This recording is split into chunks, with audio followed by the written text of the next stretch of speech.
Is this mic? Is this mic on over here? He needs sound on his. I've got the wireless here. Okay, Andy, we're ready. Andy, you're on. Andy? Andy? Okay, hang on.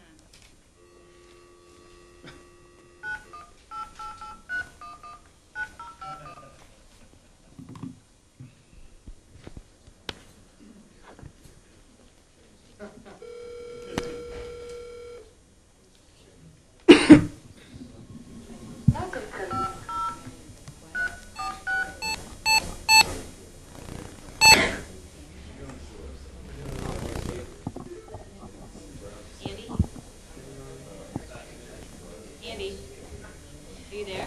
Much like I did, Jim Irvine's here to help out with Okay. Cool. Can you hear us in the room? Can you go ahead and talk? You can start. Hey, can everybody hear me all right? Yeah, you're good. All right. Well, hello everybody. This is Andy Moss, Product Manager for the ePowered Conferencing. And I'm sitting in a conference room at PictureTell in Boston, so I'm sorry I can't be with you today.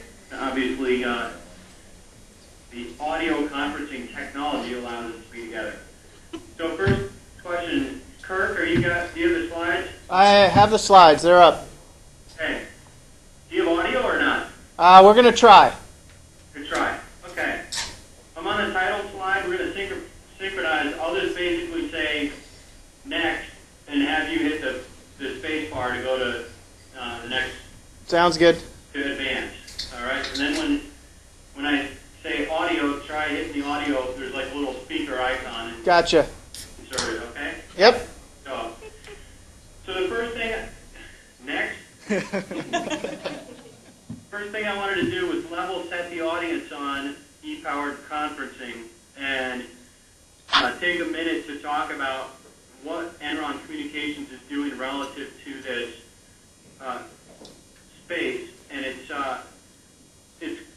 the term product and product 5 have been applied, and the ePowered conferencing product have been applied. And I want to clarify, first of all, that what we're talking about is really a service delivery platform, not necessarily a product. So remove from your minds any misconceptions around the term product and start thinking about service. And Enron Communications is proposing to create the first global IP conferencing service delivery platform for H.323 traffic, which combines voice, video, and data conferencing on the IP network. Next, the way that we will offer these conferencing services is by forming strategic alliances with application service providers who ultimately sell the service to the end user. So if I were in sales and I saw this, I would say, what the hell does this mean for me? And I'll get to that.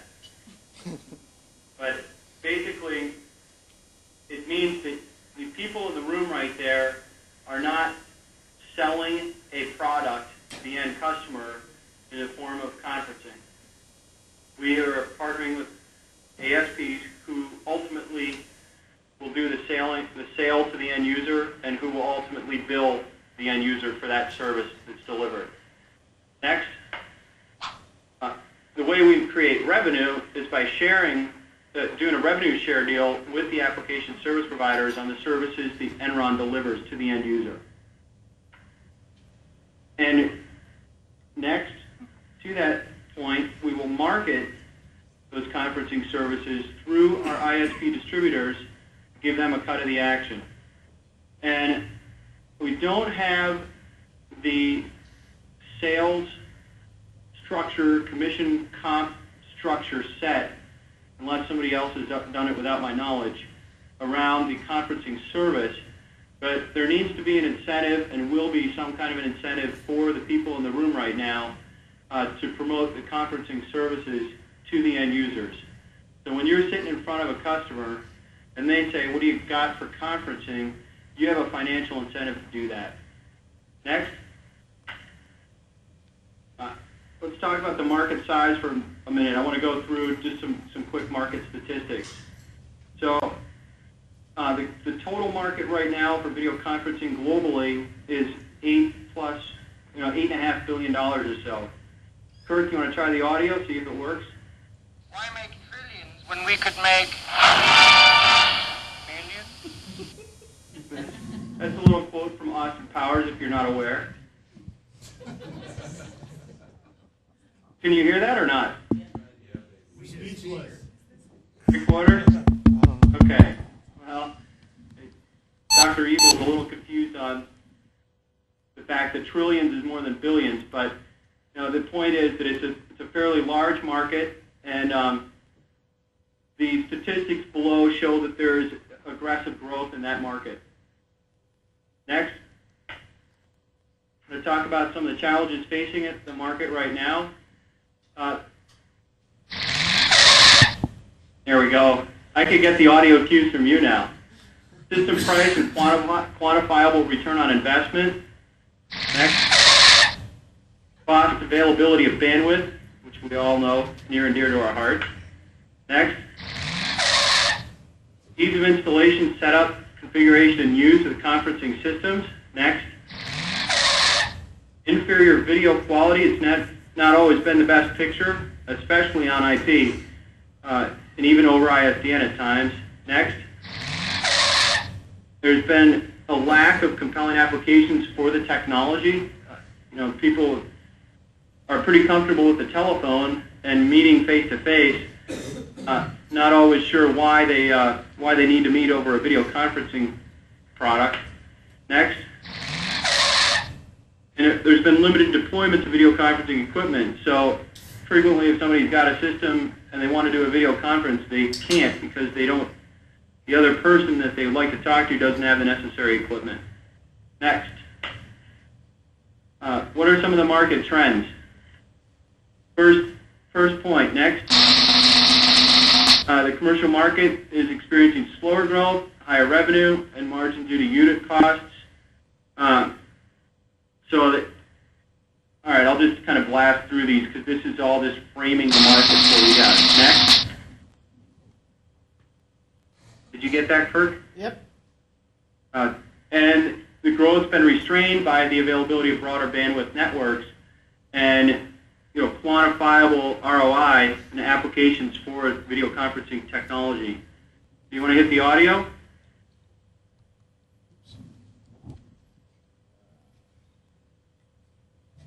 Now what, I say, what's the big idea? Next. Let's talk about the business proposition. What's our value here? We want to turn video conferencing into a net app, or an internet application. And what does that mean? It means next that we introduce, the whole story that you guys are selling every single day, quality of service.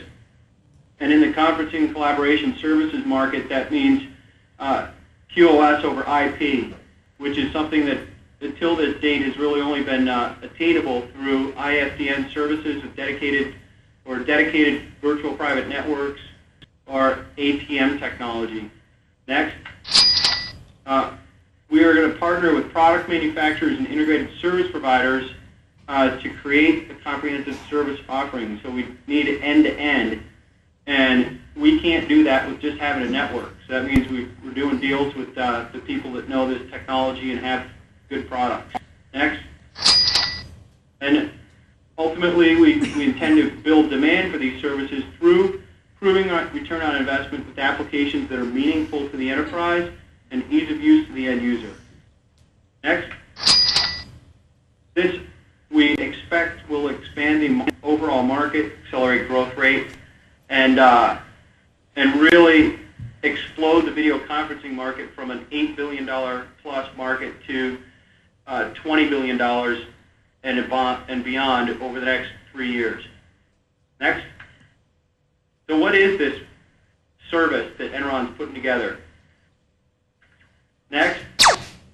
We call it Internet Conferencing Made Simple. That's just a tagline my wife came up with, and I promised her I'd put it in the presentation. So. what the hell does this mean to me? And I'm like, oh, it means it's going to be easier. Next, we're going to have a collection of best-of-breed conferencing collaboration applications.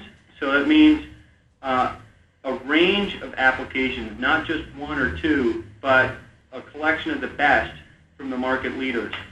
Next, we promise business quality that's only made possible by the Enron Intelligent Network. And that quality of service that you guys, again, are selling every single day to the end user, when applied to ePowered conferencing, will make a compelling story.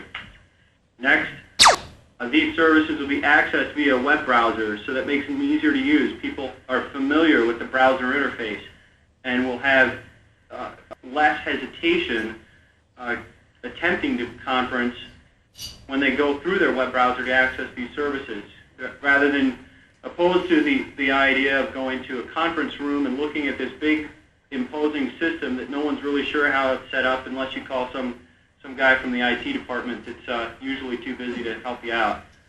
Next, and instead of looking at people that are connected to just video conferencing systems and are connected via ISDN lines and dedicated circuits, etc., we're looking at turning this into a true internet app, in that every of the now 158 million internet desktops are able to receive some level of qualified service.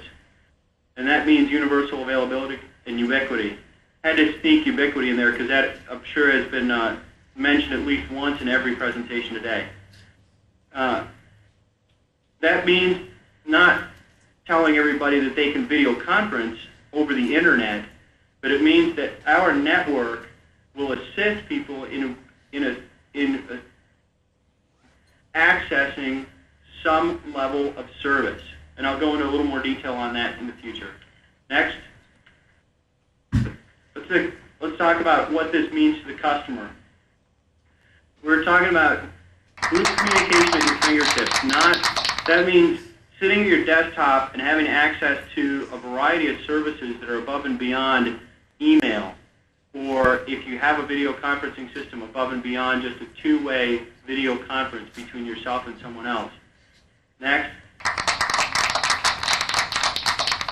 It means, I couldn't tell if that was you guys or what I plugged into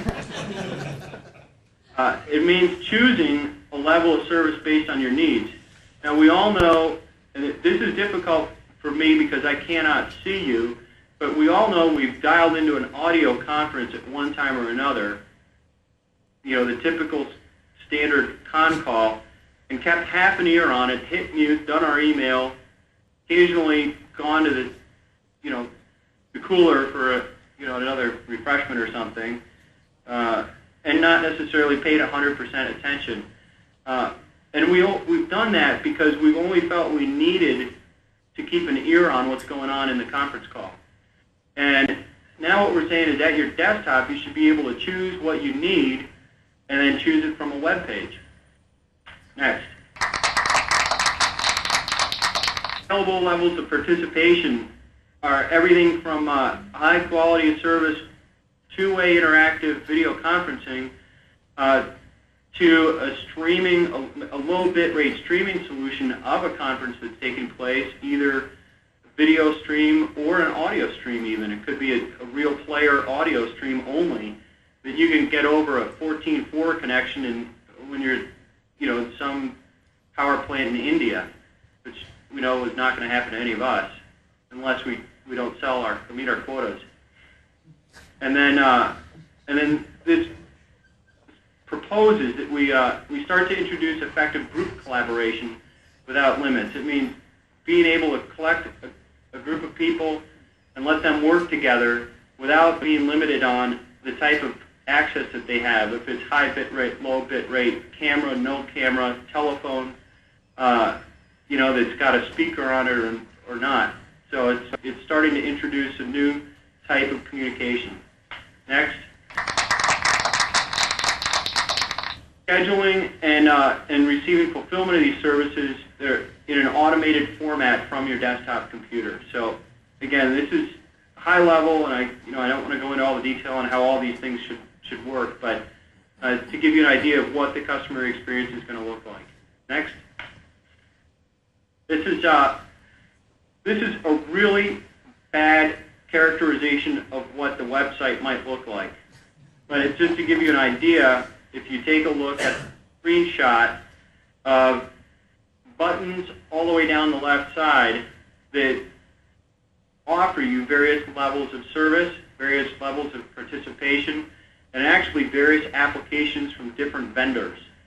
And the image in the middle screen shows the idea of a continuous presence 4-person video conference that's taking place. Kirk, do you want to hit the little audio there? What's up, Doc? That's my doctor that's standing there. There's a healthcare application. There's a vertical application here. Just want to make sure you're aware of the opportunities that exist with conferencing. So again, this is not what the app looks like itself, but it's to give you the concept of being able to choose different applications from different vendors from one site. Next. So what have we done with this so far? We have formed 2 strategic alliances. The first is with PictureTell, and we did that because they are a market leader in the video conferencing space. They've got a tremendous customer base. 70% of the Global 1000 do business with PictureTell in one form or another. They've got huge brand awareness and a tremendous sales channel. I think over 300 resellers that currently sell PictureTell product or services. And this is their core competence. So their overall market share in the video conferencing space is about 45 to 50%. So it's tremendous weight in the industry. We've also formed a strategic alliance with mshow.com, and they are a provider of multimedia broadcast services, which means presentations to the desktop with streaming audio and streaming video. And they're a startup based out of Denver, and they're nimble, they're creative, they're intelligent, they've got good resources, and they've got great connections to the carriers. For example, they deal with US West, etc. So some of you actually may have been participants in an M-Show at one point or another through our channel training programs. And you may not have, I don't know. But we've been using their product, which is M-Show, to assist in the training of our ISP distributors. And since I feel like I'm just talking to the conference phone here, maybe you guys could just give me a feedback. Have any of you participated in an M-Show since you started? Yes. Raise your hands. We are. All right, good. I'm not sure why I'm not using an M-Show right now, but hey, this works. Next. So let me tell you a little bit about PictureTell real quick. Again, like I said, they're the first conferencing ASP that we've done a deal with. It's based around the delivery of H.323, what they're calling e-video services. That includes video conferencing as well as streaming video options from those video conferences. So the ability to encode a conference as it's taking place, stream that live or on demand to the user. How is that sold? Right now, PictureTell will sell these services direct to the end user via their own internet portal, which they are launching hopefully in September. And the other way that they would sell it is through one of their 300 resellers. And effectively, they will market these services through our ISP distributors. Again, we revenue share with the ISPs, and everybody wins in the game. And again, I don't have the details on how the comp and incentive plan would work for you guys, but there's got to be something that will give you a reason to talk to the end users about this. So just to give you, I'm at PictureTell right now. Kirk, why don't you hit the little audio and tell them how it's going? Help! Help! Somebody save me! Help! Basically, I threw that in there because they're coming from an ISDN legacy world and a telco-centric view of the world, and it's been a struggle kicking and fighting along the way the last few months to get get them thinking IP. How about we hit the next slide? This is to illustrate, various delivery methods is to illustrate how the end user has options of receiving video conferencing services and where we fit into the stack.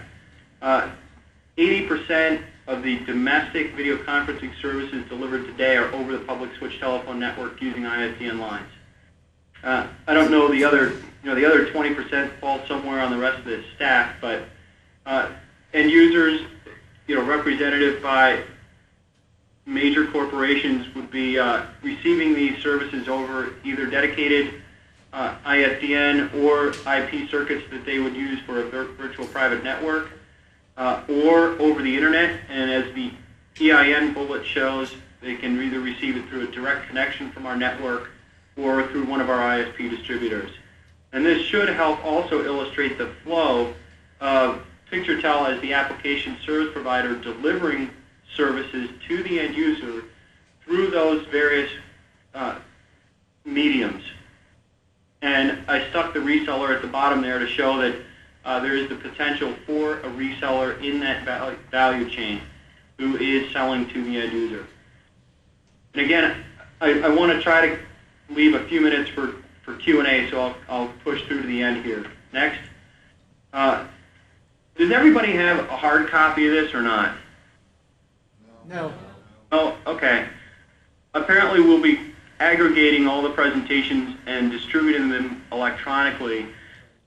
This billing and reservation example is simply up there to illustrate how an end user would actually put in a request for a video conferencing or a streaming video service from PictureTell, and how we would make that happen, and then how we get paid on it. So I don't really need to go into much detail other than saying, Kirk, hit the audio. I'm glad I don't have to do this for a living. So just making sure we have a little fun today. Next slide, phase 1 architecture. How are we going to do it out of the gate? Next month, next month we'll have our circuit into PictureTell live. We're pulling a DS3 from the POP in Boston to their network operations center here, and all of the services that are performed in support of these conferencing activities over our network will be done here in their network operations center. We're expecting to go live with a beta program at the latest October 1. Our original date was September 15th, but it slipped a couple of weeks based on Bell Atlantic being unable to get the circuit in here on time. So just want to illustrate how the end user, if you look at this slide, has an option of going either over the public internet, which is, as you know, is best effort and typically a pretty bad experience when you're trying to do two-way interactive video and audio, let alone data sharing, does not fly very well. And where we add value in being able to deliver quality of service between them. And in this case, the services, again, are delivered here from PictureTell's NOC. Next slide, Kurt, illustrates phase 2, which is distributed bridging capabilities. And MCU is just one of these products that allows multiple people to, that actually controls a multi-point conference. So if 3 people or more want to talk to each other in a video conference, it's got to go through an MCU. And the way that we will improve quality of service, control quality of service, and improve the experience is by distributing those MCUs through our network. So if somebody wants to hold a conference between Portland, Seattle, and San Francisco, they don't have to send that signal all the way back to Boston to make it work. Next slide. Here's our product roadmap, just so you understand. We're supposed to hit beta at the end of September, beginning of October, and get a commercial launch hopefully before, sometime during Q4, so prior to the year 2000. And Kurt, we can hit the last little audio. That's it. That's what I got. So I've left a couple of minutes. Thanks. I know I didn't program that into the slide. What kind of questions could I answer for you in the next few minutes?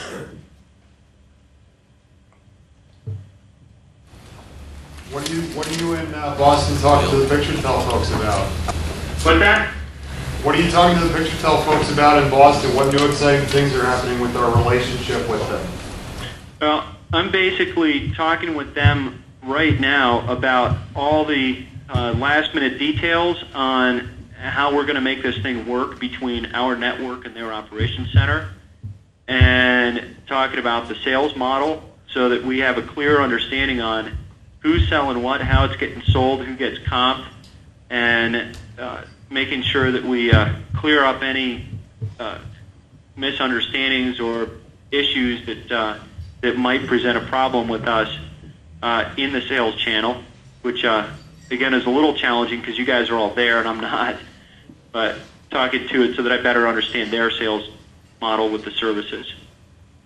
Andy? Yeah. Jim Rao here. Hey, Jim. I'm sorry I missed this. I had to step out to take a phone call earlier. Are you in any discussions with PictureTell on distributed MCU model?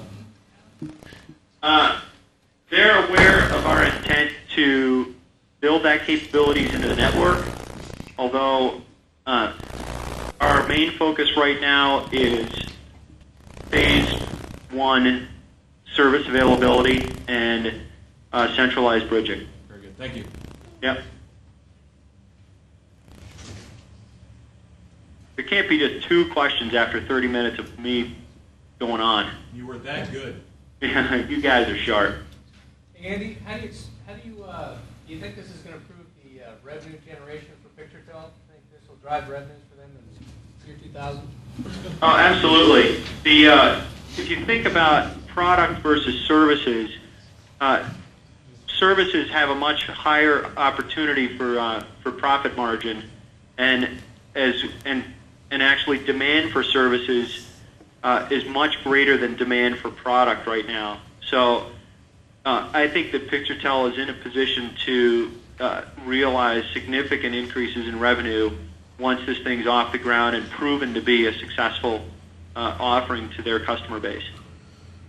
Is that it? No more questions? Andy, thanks a lot. It was great. It was Yep. fun. Thank you. And if anybody has any offline questions, feel free to shoot me an email. And again, expect the presentation to be sent electronically to all of you. Thanks for your time. Thanks, Andy. Bye.